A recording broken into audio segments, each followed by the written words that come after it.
Oh, beautiful for spacious skies, for ramble ways of grain, for purple mountains, majesties above the fruited plains. America, America, God shed his grace on thee and crown thy good with brotherhood. From sea to shining sea. Ladies and gentlemen, welcome to Job Shop USA. My name is Keith and we're in here in my shop today. And this is all about what's in your job shop. All right. I'm just about ready to start moving Valdir's lathe out of this location, and that's what we're going to be doing today. Is we're getting the two machines ready to be palletized, crated up, and ready to go. But we got to get it from here to the front door of the shop.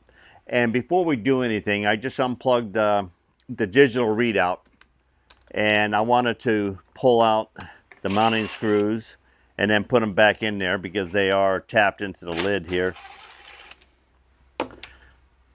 And we don't want this to get broken. And we're going to lay it down right here.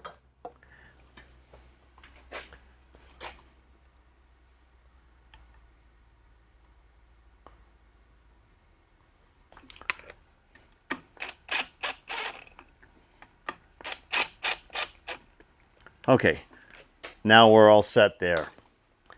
And I'll take the electrical component that goes with that. These are just gonna hang out there. All right, we gotta finish rigging up. We're gonna bring you in for a better location. We're gonna show you the path on the way out. Now there are a lot of different ways to go ahead and rig up and move machinery. And I've scooted this with a bar before. I've actually has a rig that, over in the other shop. In fact, I think in one of my videos when I was moving this out from my original location, I had a jig that I made that clips into the end in the floor jack, and I was able to push this along. You can also put runners on the feet and roll it on pipes and things like that. I'm rigged up around one of the cross members in the bed itself, and then around the chuck here, and then I have another shackle because I want to, once I find the center here, because I'm going to crisscross this and I'm going to put the shackle in here so that then I can judge this one way or the other. And I got to find the right twist here so that I can still slip here. This is where my gantry with the pivoting ends allow you to snake your gantry anywhere in a shop with misaisled, meaning not all my aisles are straight in line, and the machine's in the middle of the floor. And luckily, even Buffy with the riser there above that motor, I can swing my gantry right over. Once this lathe is out of here, I'm going to go ahead and build the metal track for my electrical lead to go across the floor to power Buffy and Pearl from the center of the floor instead of having any leads going across the floor. And safety, so the gantry can roll over them. I'll make it ramp up and ramp over, so then I'll be able to move the gantry anywhere in the shop. That's a fatty strap there. I might have to rethink that strap right there. We picked up a smaller strap, still doubled,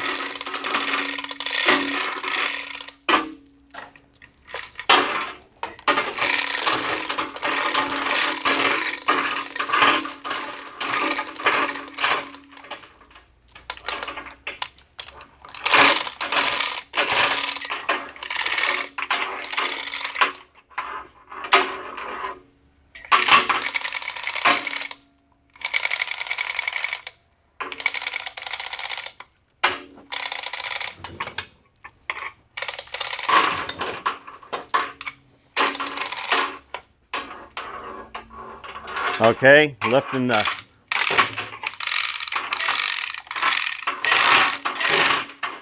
tailstock end. So I want to go ahead and I'm going to shift this towards the chuck. Probably going to be pretty close to the chuck.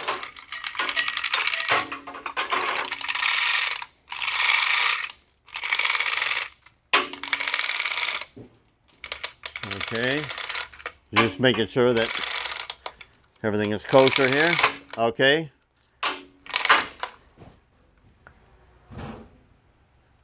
Okay, I like that because I can actually, I can lift this up here and we're not too far off the ground, and I don't really want to go too far off the ground.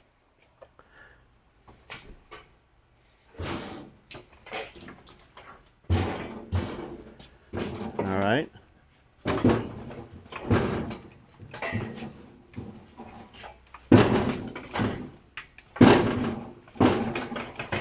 Okay, we gotta pay attention to both sides of our gantry. We're in between the handles of the Bridgeport and the mill here.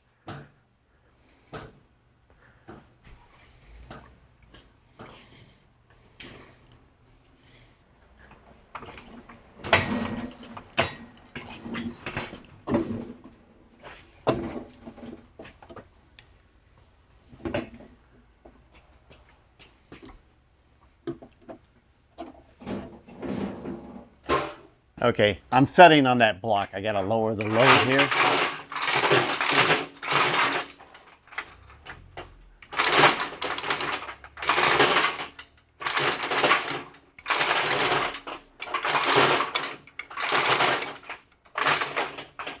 Okay, now I can move the gantry and slide the lathe on the trolley.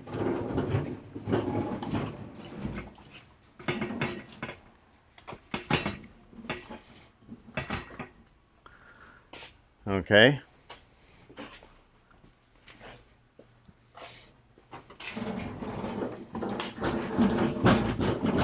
We're going to round the corner here because we're going to go down between the lathe, Bridgeport, and Pearl. The camera only pans back so far, and I've got it in a pretty good location, so I'm just going to swing you over here, and you can see that this leg is over by the Brown and Sharp.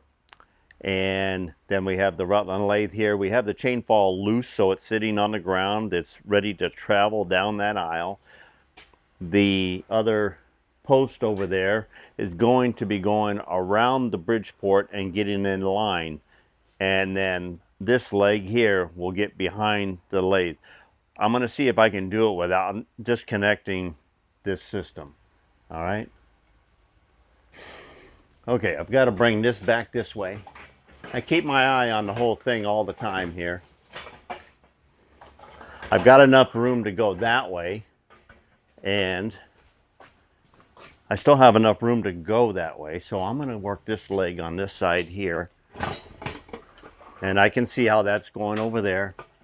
All right. All right, I'm pretty close to the Rutland right here. This leg could pivot right around the back. If that can pivot around that way there, let's see what we got.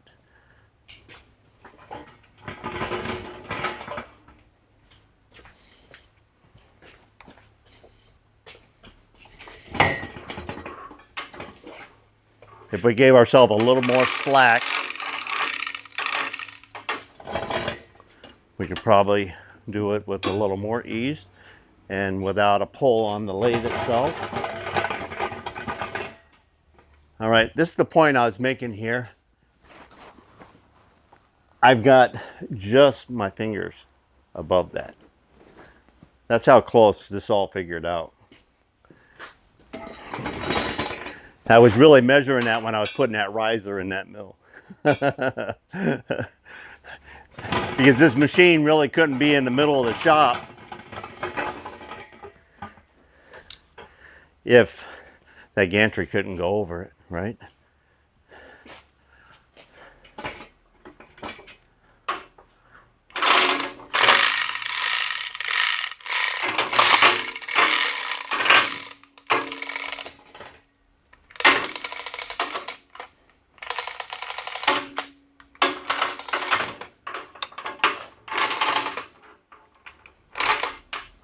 Okay.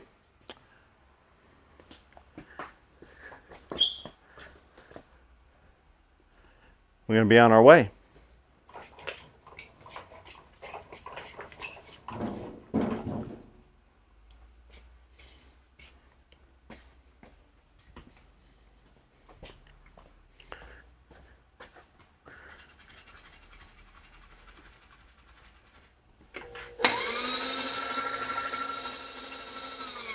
We're just moving that out of the way, give us a little bit more room there.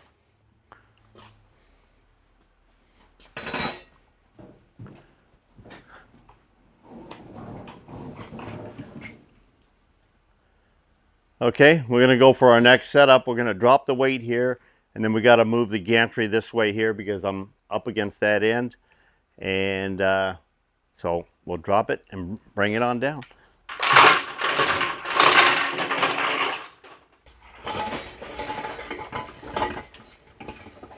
I can twist his leg a little sideways so I can come in between a narrow spot between Pearl and the closing here. Once I get out past the back of the lathe there, I can widen that out. The center pole actually kind of kept that legs right in the center there. I like that. Okay, I'm out past here. I can move that shafting support out here and I can get a full side width there.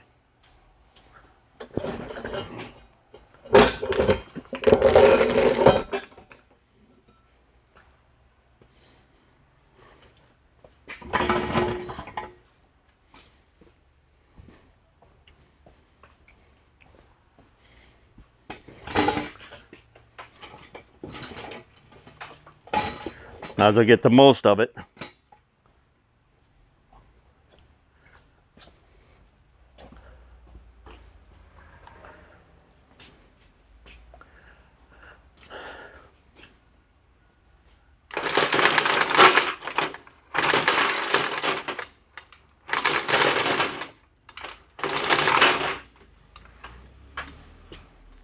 Okay, I'm going to be going over the cables here, so I'm going to lift up and pull it past the cables, make sure that there we go.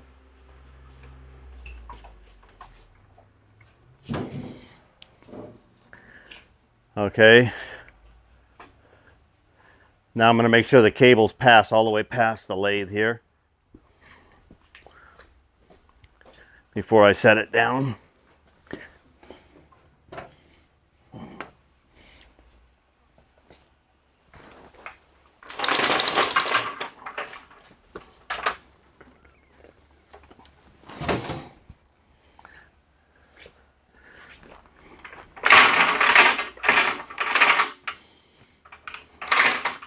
I like it close to the ground.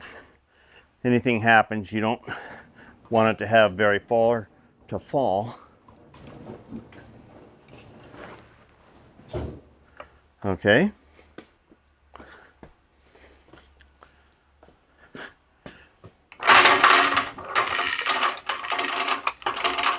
All right, we only got another 15 feet to go to get to the front door.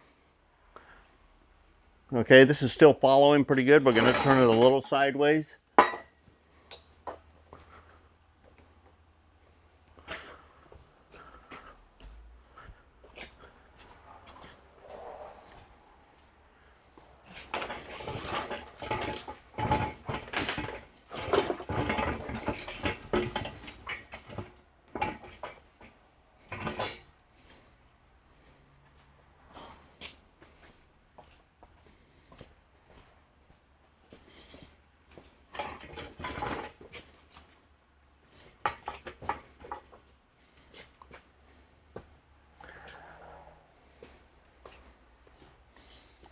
Okay, I got to lift the leg of the gantry so that I can put the wire underneath each side of it right here.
I can only come so close this way here to where I can get the gantry out around the lathe and back into the shop area to be able to roll the door up. The door will not clear the gantry. I know that for a fact.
All right, I've grabbed 3 of my bins or boxes that I've had out in the container.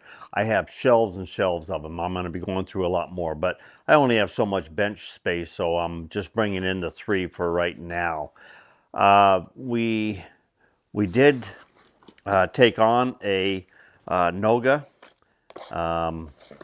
brand new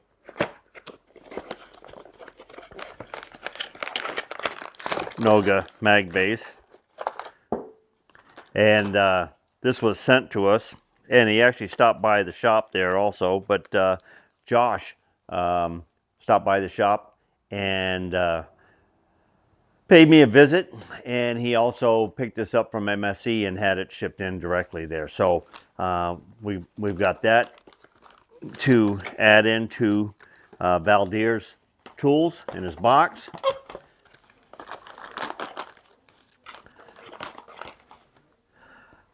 Back some time ago, I received this box here, and this was just about the time that I was doing the 3D printing and testing the first seals that I was making up for the Monarch for Pearl.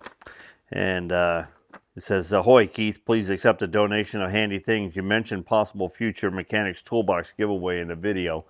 Yeah, and I don't know when I was ever going to come back to have a toolbox giveaway, but things turned about, and here we're giving away a whole machine shop. So maybe some of this might be part of that giveaway. And so we went through, and in his box there's some things. He's got some radius gauges, some thread gauges. There's a speed indicator. We already kind of looked at these things here. Uneven or adjustable parallel set. There's a scale, a small morphodite. That's actually pretty good. I went through one box already a little bit, and I picked out some better. Remember we pulled out some, and I had it in there, but I went through and I picked out a good quality set of outside, inside dividers, and now there's two hermaphrodites there. There's a pin set in here, a large telescoping gauge set, and so we're going to be going through that as well. Just the other day, one of my regulars here, and Bruce sent this in, and he emails me usually once in a while, and he'll talk a little bit about video or whatnot. But anyway, he sent us in a package here, so we'll just kind of take a look at what he's sent in here.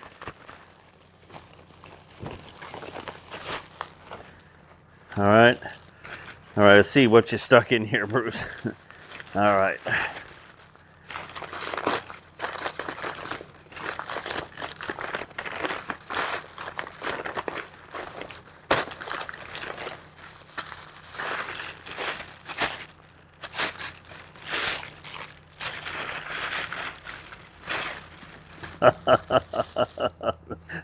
Well, I don't think that's going to fit in Valdir's machine there, but that is one. That's one massive cutter right there, and it made it through. That was heavy. Wow. Okay. I'm just going to throw the trash over there. All right, let's see what you got in here.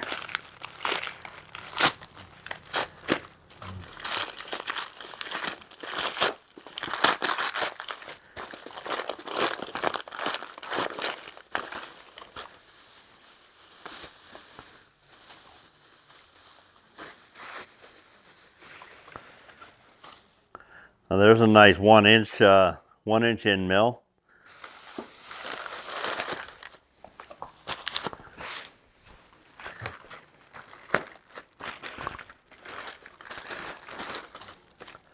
Hi Keith, hope I'm not too late for the party. Use these as your discretion. All the best, Bruce Groton.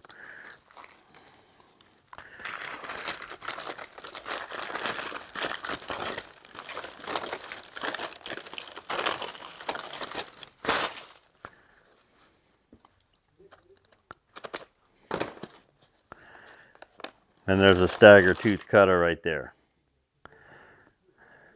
4 by 3/8. All right, Bruce. I appreciate it.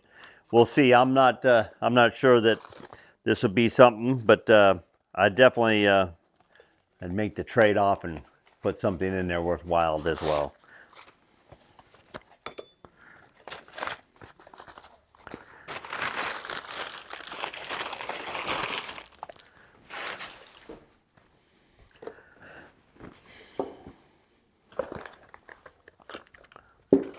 All right. Now, as far as going through the boxes here, I get the chance to look at some of the stuff that I'll grab and I'll just put it in a box, and I've been putting it in the my storage container. You know, having a land sea container, you get to go like just stash things away, and then you're not really it's not in front of you on a daily basis, and sometimes you actually forget what you got. Right here is all the collets and the head for a A3 Tapmatic head, capacity up to 1/4 inch or 7 millimeter. All right. Of course, that's just in this box here, and now it's reminding me. I don't really think this is something that I'm going to send, but I'm actually looking at some of these things that I'm not going to be running in the shop, and I may be interested in actually selling this. So I'm going to be looking into maybe expanding once I get my grasp on my website again.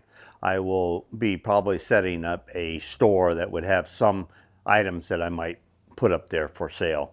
I might do that rather than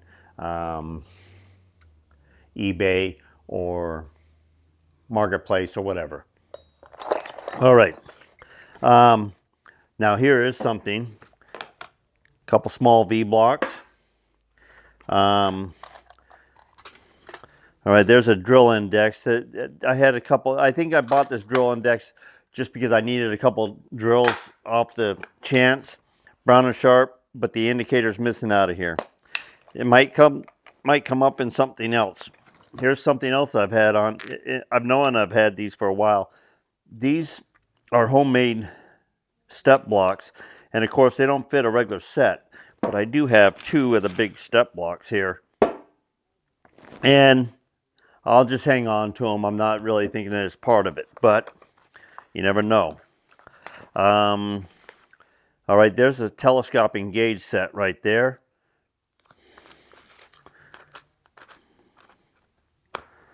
I'm probably going to be putting that into play here.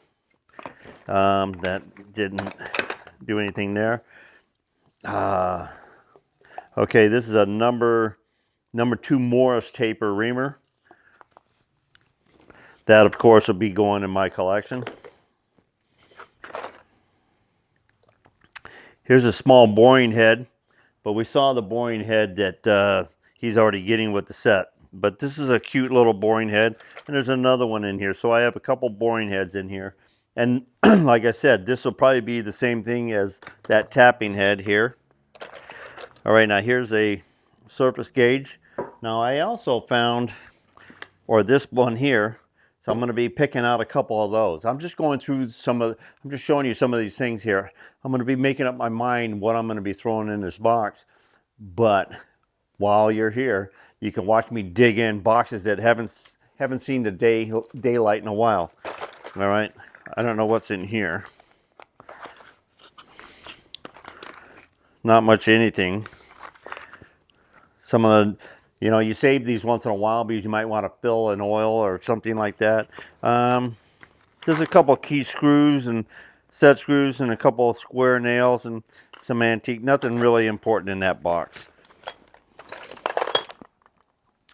All right, now here is a little, this is actually kind of neat.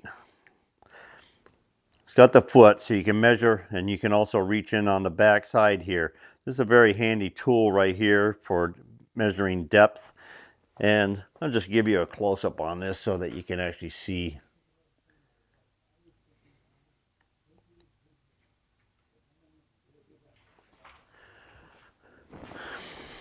All right, we're going to throw that out here in the front here. I'm just going to set these back in here.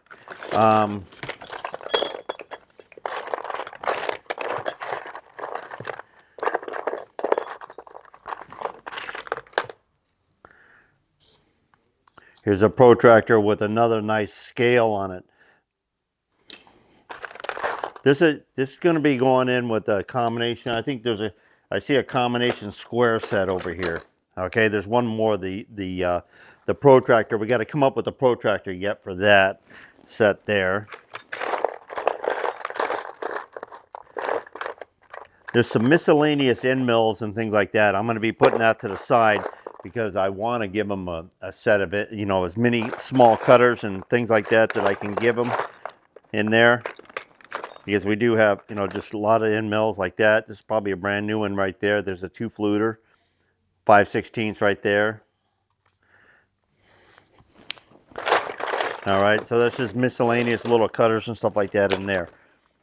Under here, this is another great find here. Okay, he's gonna want some high speed, some virgins, and some near clean. Okay, here's another adjustable parallel, just like that set there. Here's another one.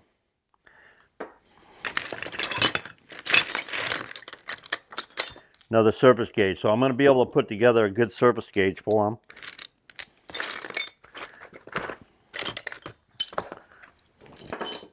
them. Some new carbide or high-speed steel.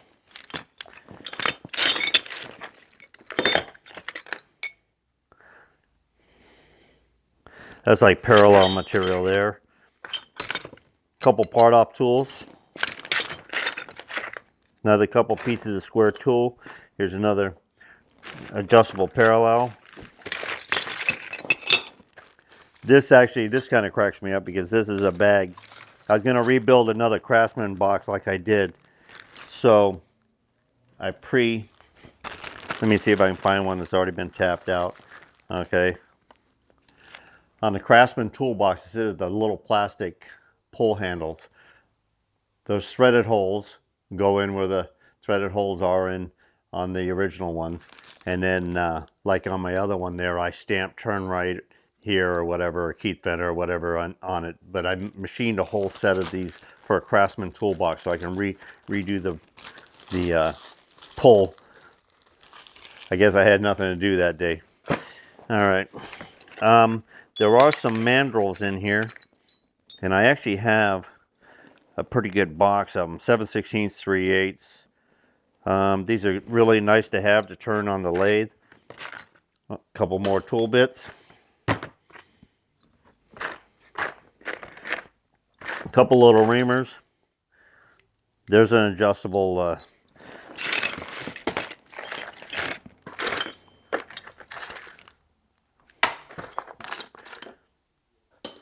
okay, that's kind of it out of that box right there. And we'll set this back in here.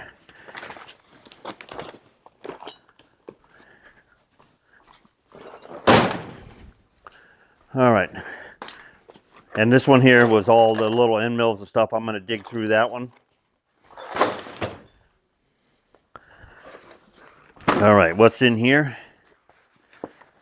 Oh, see, I told you, sometimes you forget what you got. This is actually, this is an oiler dripper. Adjustment, really good shape.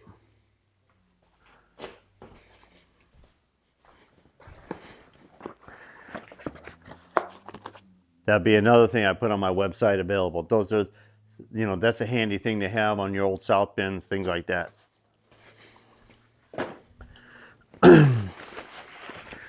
Okay, look at that.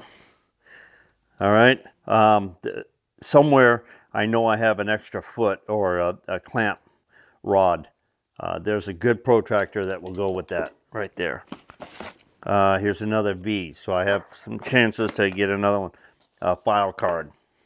Here's a tap handle. Also, I found this tap handle the other day as well. So there's a small, large tap handle.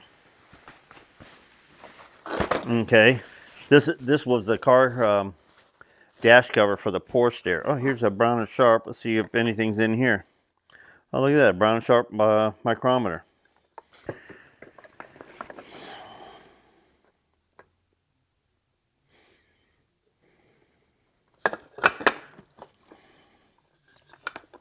Okay. Friend of mine, John Peters, said that he had a full set of metric mics, up to a certain size, but of course. But he's thinking about being able to drive here and drop them off before we ship this on out, so I can include a set of metric micrometers. So that'd be pretty cool. All right, here's a couple different indicators in here. Here's an Acura Pro little test indicator. Here's a depth mic. Another test indicator. All right, so I got a couple different indicators in here. I'm going to be looking at indicators. We do have a 1 0 to 1 mic in there. 0 to 1 micrometer. There's an old Federal indicator. It's kind of missing the button on the end there. I might be able to find that somewhere. Here's a dovetail clamp attachment for one of the test indicators. Might go in there pretty good. Quick burr.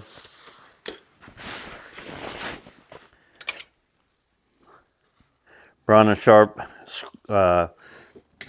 scare. Here's a height gauge. Actually, that's not too bad, is it? I like that.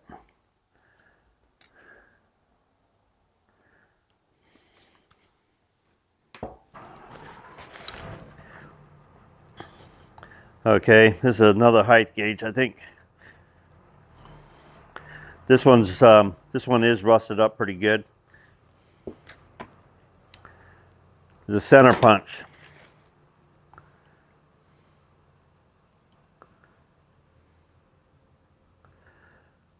Okay, now this is a unique, this is a Starrett depth mic, but it's got the solid rod, and then it's got a sleeve, and you have to take the sleeves out to make it go down. It has a little rust on it, okay, but that can be cleaned up. Well, look at that. The individual sleeves are up here, so you get your 1 inch, your 1/2 inch sleeves in there, so that you can take and make this one rod be multiple depths. That's a unique tool. Little scraper, bubble.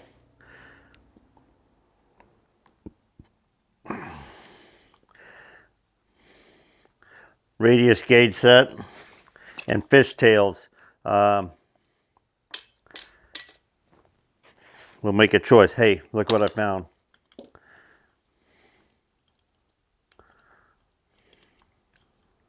There we go.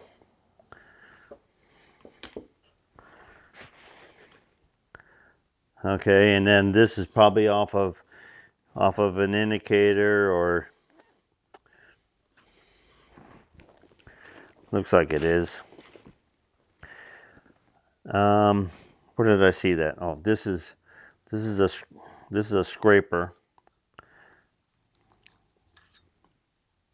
Oh, okay, it doesn't. Well, maybe it does. Can you put, no.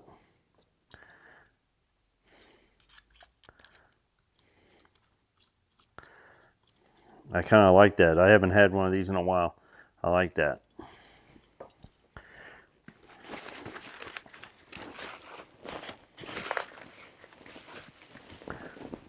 Okay. Oh, spring.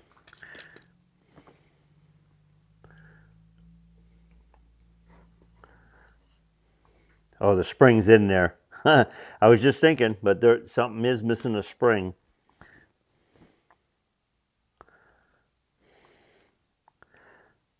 That, whatever that goes on, that spring right there sets that. Has to be something that came out of here.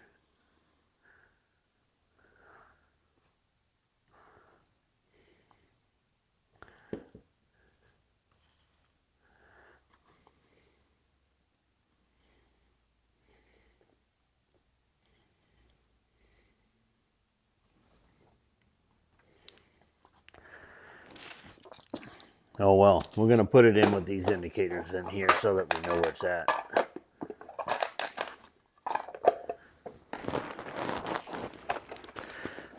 Okay, let's see what we get.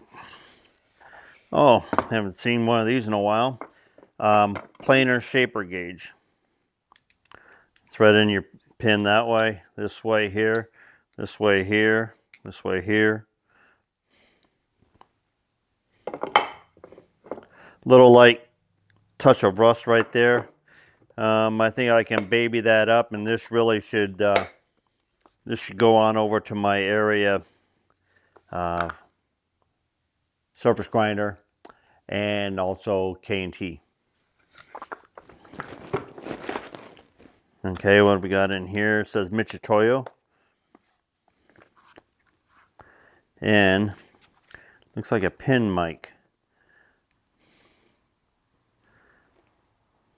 You got a pin, you got a foot, you got a round bar there.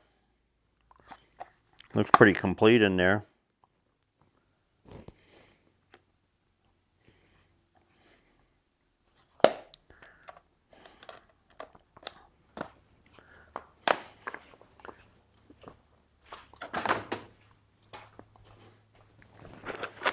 Okay, radius gauge set here.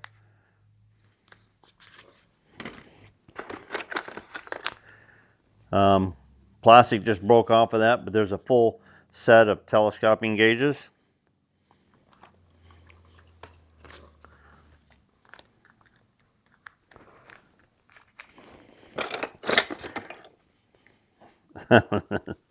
Square, a little bigger square. I have one on the back side of the post over there because I use them. Lots of times I just use a quick square a lot. That's pretty cool. All right, here's also plastics kind of given out, but a really nice set of hole gauges. That goes along with that set right there. That's a awesome thing to have. I have one of these right here, and I love it to death. I have it in with my squares and everything else in a little tiny adjustable square, and just folds up, and it's really nice. We're gonna send that his way. I know that's gonna be an easy one there. Okay, this was a double-ended stone with a leather pouch.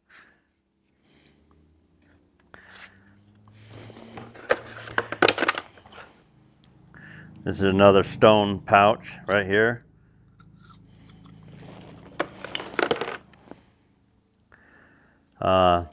It's a poor set of hermaphrodites right there.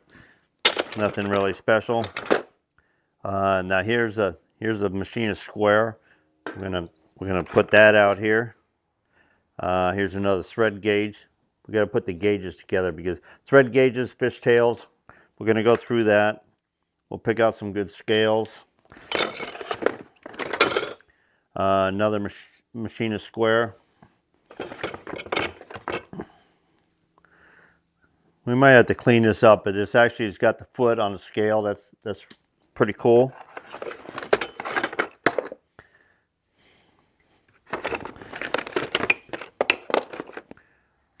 Another indicator. It's not really something to write home about.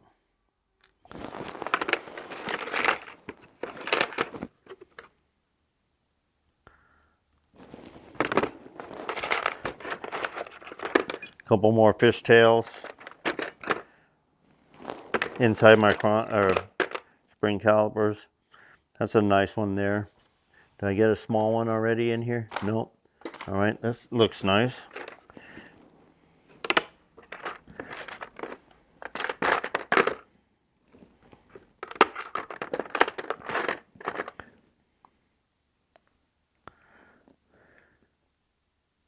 I like that. I don't even have one of those, but I'm going to put this in my toolbox right now. And this is a sterret, and there's actually it has the fishtail in it, okay, but it's got the V so that you can put it right against your thread, your round stock there, and set your tool to the right angle. That's cool. I don't have one of those in my box, although I had it. I just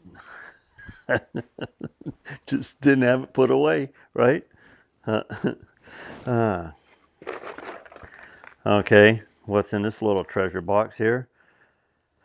Some Allens and a little tiny center head that somebody made up.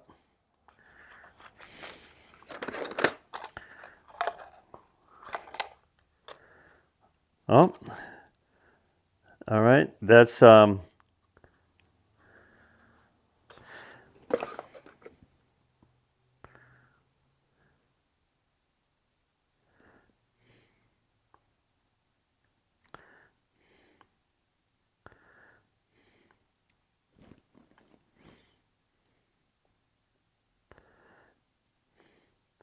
expanding mandrel for something. I don't know exactly what it's for. And there's a bunch of little tiny scales in here. Okay, and at first I thought that might be something that would hold to the scales because I saw it together, but it's not. All right, so we're going to be looking at those scales as well. Okay, in the box we found another square, and it actually has a box for it.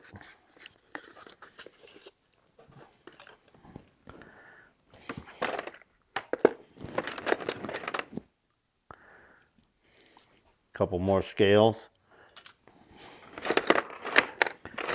All right, the rest of them are little wrenches and things like that. Oh, there is one more box in here. And what's in here? Oh, there's a micrometer in there. And it's a Lufkin. 2 to 3. Well, that thing's almost virgin, but it's old. Tap and drill chart inside, and the wrench for the micrometer. And the box.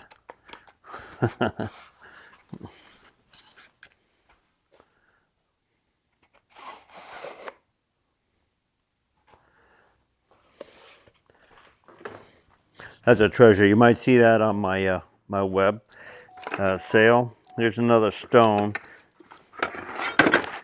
I gave him quite a bit of stones there. Oh, I'm going to go put that in my toolbox while I still can remember it. And last but not least, there's that oil pan I've been looking for.